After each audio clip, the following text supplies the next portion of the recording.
tell us a little bit about Jim. Okay. All right. Thanks, Joey. I'm Jim Clay. I am a 35-year resident of Portland, Oregon. I am in a few months, I'm going to be 80 years old, and I'm really interested in being the strongest, best 80-year-old that I can be. A really significant part of my um, self is my career, which I worked in public health for, going back 30 years more or more. But I'm recently retired, even though I retired at age 77. It's really been a wonderful time. Right now, I'm really looking to have a really great retirement life and being strong, being fit, which includes weight loss, but includes all the rest of the bundle of just being healthy and strong and vigorous. I'm interested in doing that. And so your help has really been instrumental to me to get that going. I'll mention one last thing is that I'm a widow and that a very significant part of my interest in participating in Victory Fitness has been to set myself up to be able to get out and be more social and meet more people out in the world instead of being home alone. So that involves having the strength and stamina to do it, and knowing what I want to eat and drink and what I don't, and wearing clothes that fit me, and all the rest of that bundle. So it's been very great for me. Yeah. Well, I appreciate you saying that. And obviously you've worked really hard so far. And I would love, before we get into like your specific results, I mean, I would love for you to kind of lay out the context for everybody about where you were at, before you met me, Jim. So can you give everybody context on like what the Sure, situation was before you and I ever started engaging in the service? sure. Actually, I'll go one phase before I met you. Sure. Yeah. Going back 3 or 4 years, I weighed 273 pounds, Well, and I've got photographs of myself from that time. And I don't even recognize myself now, but I knew that I really needed to do something. So I self managed myself into losing quite a bit of weight. And I did a lot of it wrong, I've come to learn. Lost muscle mass and just there was so much about it that I didn't know what I was doing, but I was motivated and I'm really glad I did it. I'm glad I lost some weight. But what happened was that I gained a lot of it back, not all of it, but a lot of it. And I felt at this time I really wanted to get involved in this from a more grounded base, having more knowledge, having a coach like you, exactly like you, frankly, who's on my side, got my back, and has all the knowledge and the science, as well as the practical social understanding of it. That whole bundle has made such a big difference. So this is really my second phase of weight loss, the one that I think is going to be sustainable and is going to be bring me into the future that I'm looking for. yeah. And you mentioned that you like kind of self-muscled your way through it. I mean, can you talk to everybody about what exactly it was you were doing yourself for that first initial phase? Yeah. Well, let me just in summary say I was doing a lot of the wrong stuff, but I believed that what I needed to do was eat less food. And I've come to learn that actually having bulk is really valuable and important because I feel satiated and that's helpful, but it needs to be the right food. It needs to not be potato chips and donuts. And yet, when I ate less food and really low level starved myself, what happened was that I could make that last for 3 or 4 days, and then I just completely would binge and I'd eat anything that I could get my hands on. And then I'd feel remorseful and I'd go back into the starvation phase again. And I think a really important piece of that is the emotional component to it. And I've come to learn that's a really big deal of it. I'm really proud of what I'm doing now. It makes me feel good, makes me motivated to keep on doing it. Whereas truly, when I said I was remorseful in the past, that really was true. I felt like, oh, you piece of junk, you don't know how to do this, and you got to try harder. And I just was doing it wrong. So the idea, of course, is not eating less, but it's eating more intentionally and combining that with resistance training and good sleep habits and all the rest of the package that you've been teaching me. And I want to click in on one thing a little bit more because I think You said something that I think a lot of people believe and hold to believe before they get into something like this, which is, well, if I want to lose weight, I just need to eat less food. Uh, but I'm curious, like at the time, what was your definition of eat less food versus what is it now, having gone through this process? It again was much more emotionally based. It was, Mm. I'd be hungry and I'd be, instead of having planned meals in advance, I plan my meals 2, 3 days in advance, and I do grocery shopping based on that now. And so it's really a well integrated in my life. But at that time, it was open up the refrigerator and see what's in there. Yeah. And there was like internal scolding going on of, oh, you shouldn't be eating that, or come on, you got the strength, you can do this. And um, it really wasn't based on intentionality. And I think that's really the big difference now of knowing that it's not eating less, it's eating intentionally. And in fact, making once I get my protein in it, it's really good to bulk up and have. I love vegetables. In fact, for a period of my life, I was quasi-vegetarian, not never exclusively, but I really like a lot of fruits and vegetables. And I'm really learning that if I make sure I keep my protein component in there, to fill up on a lot of fruits and vegetables, especially now in the summer when the produce stands are just stocked with everything. It's really valuable for me to stop thinking eating less and keep saying, no, eat what you really want to eat what you need to eat, which may include a really good, healthy, big meal, but make sure it's intentional. Well, Jim, I'll say something too. Like you strike me, and I think probably already you strike everybody watching this as like you're generally a pretty positive, happy guy. Like I would say Jim is a positive person. But it sounds like your self-talk before was not so positive when it came to actually losing weight. And Right. so talk me through like what you feel like the catalyst has been going through this process to kind of change the overall like feeling around losing weight and getting healthy because it sounds like it used to be a pretty kind of almost like dark cloud that was around it, right? Versus now it seems like you have such a more positive lens on it. What do you feel like has brought you through, or maybe walk us through kind of what that journey's been for you, just changing your perspective on this? Well, again, I'll mention my largest motivation in the last year and a half has been being more social, getting out, meeting more people, getting away from being alone at home, watching Netflix and watching my tablet and just scrolling through YouTube videos. And I want to get out. I want to meet people. I want to make new friends. Uh, I'm not going to get into this much, but at 79, I'm actually dating, which is absolutely amazing. I didn't think that was possible. And it's really important. And I need the confidence Yeah. to be able to do that. And part of the confidence comes from feeling like I look good or as good as I can be. I guess that's it. As good as I can be. That's really my motivation, to be the most that I can be. I'm really not trying to be a young, strong athlete like you. I wouldn't mind it, but I'm not. And so I want to have clothes that fit me. I want to be able to go to my closet and choose clothes that, oh, that goes well with this. I'm wearing a pair of green shorts. Do I have any kind of a what's the color palette that would go, and choose my clothes instead of rummaging through and say, does anything fit? And just wearing whatever fits. And so that's been a really big difference. So the motivation largely was getting out, wanting to get out and meet people and be social. And this has really helped me a lot so far. And then the specifics of it is what has gotten me to hold on to this right now. I mean, frankly, we can talk about Victory Fitness and your whole entire program and all, but it really is you.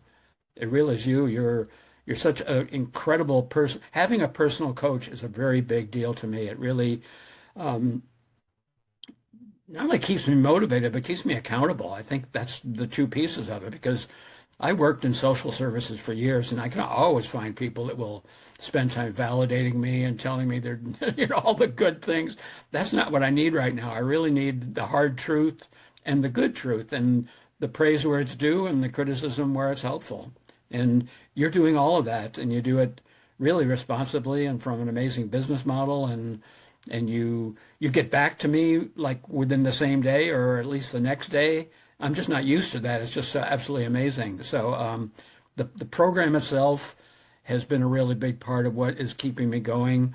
It's easy to focus on the science, and you've given us all the data and the understanding of that goes behind it, and you're remarkably knowledgeable about that stuff. I can see the advertisements for other fitness trainers on YouTube and on Facebook now, and I'm really available to correct them because I've learned so much from you. Sure. Yeah. So I have all that science, but I think the rest of it is really important too. The emotional support, the personal support, the the validation where it's due, and the accountability where it's needed. Yeah. Well, I appreciate the kind words, Jim. I really do. And I'm curious, had you ever like invested in any sort of like personal one-to-one accountability with this before meeting me? No, no, this is the most this is the deepest commitment I've made, both personally and financially, frankly. It costs money to be working with you. Sure. And I thought long and hard about that, and I had other priorities for my money, and I'm Yeah. now in a retirement level income, which is different from before, and so all of that was part of the package. But I decided to go ahead with this. It was one of the best choices I've made. I appreciate you saying that. And if you don't mind me asking, like, what made you decide to do it anyway? Um, I think it has to do with my age. Hmm. I went through the finances of it, talked to my financial advisor, looked at a projection. I mean, that was part of my job. I did all that financial stuff, Okay. Yeah. and I knew I could make it work. But there are other priorities that I want in my life right now. I'm thinking about buying a new property and some other things that would be big expenditures. So spending thousands of dollars here or there, Yeah. I look at those really closely.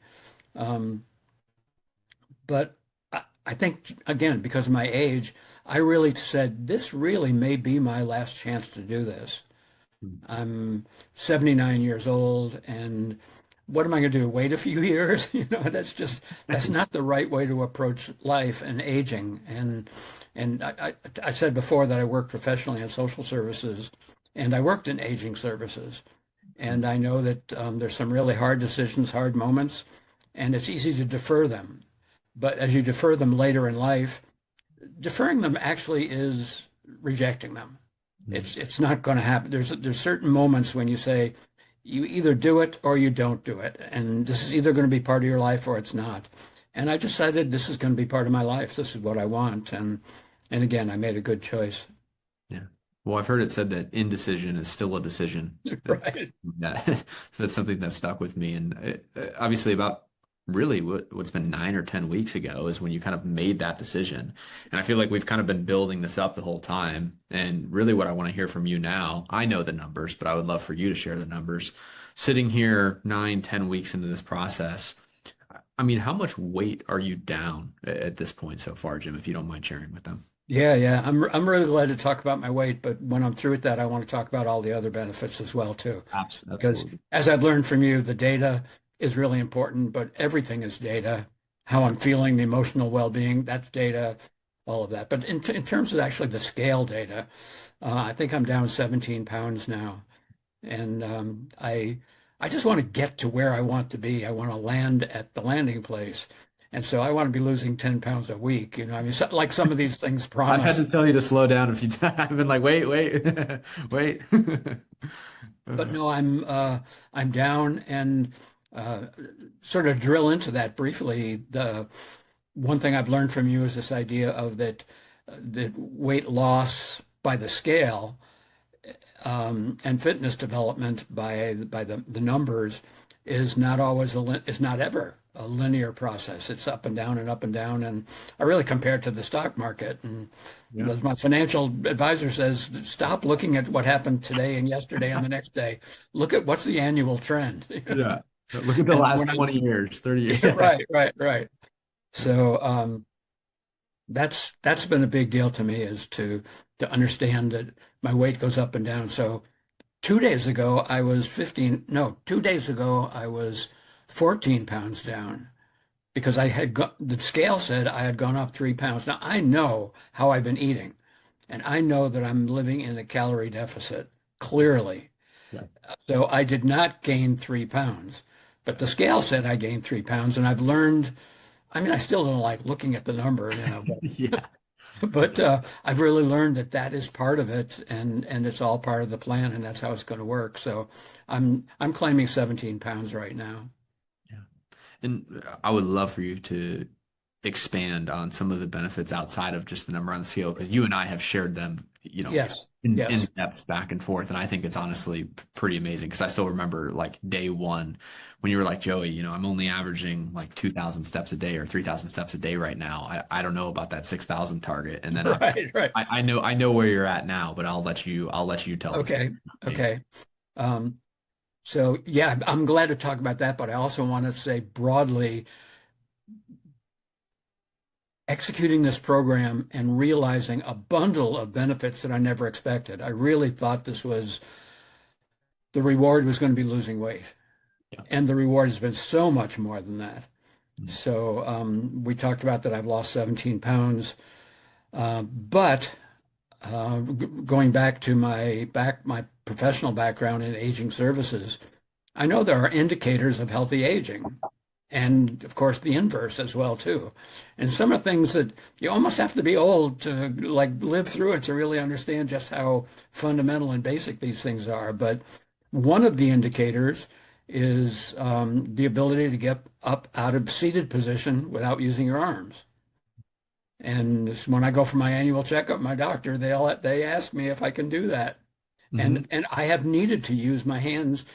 I like sitting in a chair that's got arms because I can put my hands on it and I can push myself up. And so it took my 2 arms and 2 legs to get up out of a chair. And I could do it fairly well, but I don't have to do that anymore. I can stand up right from sitting down. And to have that kind of progress in 10 or 12 or 15, whatever weeks that I've been doing this is absolutely amazing. My legs are stronger. I can tell my legs are stronger. My balance has improved.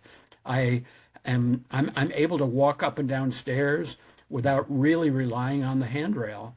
I still do. I still make it there, and I touch it with my hand in case I need to grab it. I'm not going to fall, but I don't need it. I can do it without it.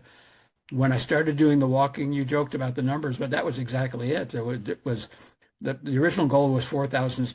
Was it 4,000? 6,000. And very quickly I said, I can't do it. I just can't do it. And so I would go out and do my best as far as I can, and I'd make 400, 450, something like that. But I would have to stop 3 or 4 times along the way. I'd come home, and the only thing I wanted to do was kick off my sneakers and lay down because I was huffing and puffing, and it really, really exhausted me. I've been going out doing 8, 9,000, 10 steps away from 10. I can't believe I was that close. You could have 10,000 just, could have steps. just shaken your wrist a little bit I extra. should have. I should have. But I can do that all in one walk right now. And I can tell I'm doing work. I can tell my heart is working, and I can tell that my muscles are being used. Mhm. And so I can tell I'm doing the work. I'm not just saying I'm just breezing through it, but I don't come back feeling like I've exceeded what I should be doing, and my heart is racing, and my breathing it isn't. I come back, and I'll come back in the house, and if someone's there, they say, "How are you doing?" I go, "I'm doing great. I feel great." A little bit used right now, but I feel great. And so another additional benefit. This is to me, this is the really big deal. The walking, we can talk again about all the numbers and the number of steps, and probably we could measure my heart and all that stuff that goes with that. But what it's doing is just putting me out in the neighborhood, and I'm out walking around. I've discovered new coffee shops that are a half mile from my house, or as I like to think of it now, within walking distance. Yeah. And I've discovered I found great big trees in my neighborhood that I never knew were there. These huge trees. It would take 4 people to put their arms around it to give Yeah. it a hug. And I didn't know that. I came across a small area in my neighborhood that has a grove of palm trees. This is Portland, Oregon. I Yeah. didn't know palm trees could grow here. So it was wonderful. The other day I was out walking and a young couple was coming by and they had a baby and it was a newborn baby. I'll bet it was weeks old. Mhm. That was the first baby I've seen in 30 years. Yeah. So I'm just getting in touch with all kinds of people. I'm also paying attention lately that when I'm out walking, I see other men my age out walking. Yeah. And it's just really, and you know, we're both busy. We're both doing our work. Yeah. So I just keep moving, but we look at each other and smile and we acknowledge what's going on. And it's this quiet message of, yep, I'm doing it too. I'm in this for the long haul. Yeah. That's really awesome to share. And I think your story, Jim, is like specifically uh, inspirational to me, and I think a certain demographic because I think there's a lot of people that get to 60s or 70s or get close to 80, and if they're not in ideal health, they kind of throw it up as, well, Yeah. that's what it is. And That's where I've landed. Yeah. and you've made like an extremely unique choice in my mind to say, no, like I'm not going to tolerate that. I'm not going to accept that. And I'm going to fight the fight and put myself in the situation to be as healthy as possible that I can be for my age and set myself up for the best success long term, both in terms of like actual lifespan, but also quality of life too. And so, what I would love to hear you share is if you could talk to that person who's like in that headspace of, hey, I'm 60, I'm 70, I think this is just it. I'm going to ride out where I'm at currently. But in the back of their mind, they know they could do better and they do want to get healthier. Like sitting in the seat you're sitting in now, kind of on the other side of this transformation, what would you say to that person? Well, I've actually been having that experience, that exact experience of what would I say to that person, which in some cases now are my friends. Yeah. I give them the very short, I try not to proselytize. I don't want to talk somebody into it. They're not going to do this unless they're ready to do it, making the commitment to it. And I don't give advice, but I do try to share my story of, I think the steps really are, I don't know to what extent that's the centerpiece of the work that I'm doing, but it's the most visible piece to me because I do it every day and Yeah. I put an hour at least into it every day, maybe more. And I've been learning that I can do it in the morning and the afternoon and the evening, kind of mix it up so it fits all sorts of parts of my day.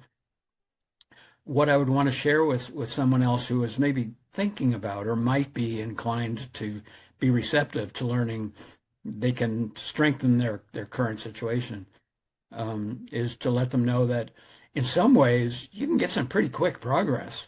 This Yeah. is not something where you've got to change your life, and over the years you will. I've really found some really big benefits really quickly, and that has blown me away. I didn't really expect that. One thing I didn't mention earlier in terms of the overall benefits beyond weight loss, I sleep so well now. I used to take what my pharmacy calls sleep aids, which is pills to make you fall asleep, and they were doing that. They're making me fall asleep, but then I'd sleep for 10 or 11 hours and wake up groggy, and I didn't really like it. And what happened recently, like in the last 2 weeks or so, I ran out of them and I had to go get some more. And I thought, well, I'm busy. I'm going to spend my time walking instead of going to the pharmacy. So I didn't. I've come to learn I don't need them anymore. I sleep really well, and I sleep 7 hours now, 7.5 hours, and it's a good restful sleep, and I wake up rested, and I haven't woken up rested in years. Yeah. I always feel like, oh, I got to get up. Oh. Hmm. And after I retired, it was a moment of thinking, oh, the joy of not any longer having an alarm clock going up to wake me up. Well, I don't have the alarm clock, but I want to get up. I get up and have to go downstairs and have my yogurt and whey powder Yeah, the classic we call that the protein bomb. The with protein. blueberries, fresh blueberries. It's blueberry season. Yeah, absolutely. Well, Jim, I really appreciate you taking the time to do this. And like genuinely from the bottom of my heart, like I appreciate you putting in the level of effort that you have, right? And I know ultimately like we still have some time left together and maybe even beyond that, but this only works if you do. And I say that anytime I have one of these conversations with a client because I can work really hard on my end to set you up for success. But at the end of the day, you are still the executioner, you know? And Yeah. so I would encourage you to regularly pat yourself on the back because man, I could give you the keys to the castle, but you got to walk through the door, right? Right, And so right. You have absolutely done that, and you continue to do that. And I have no doubt about you eventually getting to what maintenance looks like for you and sustaining that long term. Because I think you've adopted some habits here that you see as lifelong adoptions and stuff that can actually really stick for you. And so I'm excited for you, and I appreciate all your hard work, and I appreciate you taking the time to do something like this and potentially inspire some other people to make a change in their life, man. Well, let me wrap this up by saying there's one thing I remember that you told me very early on, which was you candidly said you're spending a bunch of money here Mhm. and you'll get as much out of it as you put into it, but you can use a lot of it or you cannot use much of it. So Yep. join the meetings, contact me, talk, let's connect, I mean, there are lots of ways to utilize Victory Fitness. And I would imagine just myself having worked in social services and knowing Yep. people have different motivation levels and engagement levels and all. With your encouragement to use as much as I want, I'm really trying to use every bit of it that I can. Yeah. And I'm finding that if somebody has the commitment to do that, they can do well. Actually, one last thing, I don't want to lose this because this is a Yeah. great thing to end on. Um, you asked me what would I say to somebody who was thinking about this or might give consideration to it or whatever. What I've been doing lately is when I arrive at that, I invite them to come take a walk with me. Yeah. And I talk to them while we're walking. Yeah. And I say, this is part of it. Yeah. And then while we're talking, then I can start telling them all the benefits of it and how it works really well, I think. But I'm learning that the walking and probably all the rest of it, the eating well and the fitness and all, can be part of a social experience, which again, you heard me say that was a big part of my interest in getting started. So yeah, that's what I'd say to somebody, come take a walk with me. Yeah. Well, I appreciate you saying that. And again, seriously, Jim, I really appreciate you taking the time to do this. And I know, I'm sure I'll probably see you on the group call tonight. And I know you and I have a conversation early next week. So I appreciate you taking the time on short notice to come on here and share your experience and help support me and also help inspire others. It really means a lot. Okay. Thanks, Joey. Yeah. Thank you, Jim. Bye. Have a good one.